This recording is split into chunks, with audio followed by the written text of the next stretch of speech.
మార్కాపురం జిల్లా మార్కాపురం మండలం ఇడుపూరు గ్రామానికి చెందిన మల్లయ్య అనే వ్యక్తి పొలానికి వెళ్లి అక్కడ చెట్టుకు ఉరివేసుకుని మృతి చెందిన ఘటన ఉద్రిక్తతకు దారితీసింది. అయితే ఇది ఆత్మహత్య కాదని టీడీపీ నేత మస్తానయ్య మరియు అతని అనుచరులు పొలం నగదు లావాదేవీల విషయంలో బెదిరింపులకు పాల్పడడంతో హత్య జరిగిందని మృతుడి కుటుంబ సభ్యులు ఆరోపించారు. నిందితులను వెంటనే అరెస్ట్ చేయాలని డిమాండ్ చేస్తూ ప్రభుత్వ వైద్యశాల వద్ద కుటుంబ సభ్యులు గ్రామస్తులు రాస్తారోకో చేపట్టారు.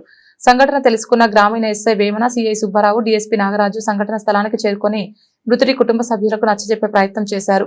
ఈ ఘటనతో కొంతసేపు ట్రాఫిక్ అంతరాయం ఏర్పడింది. పట్టణ ఎస్ఐ సైదుబాబు ప్రత్యామ్నాయ మార్గాల ద్వారా ట్రాఫిక్ ను క్లియర్ చేశారు.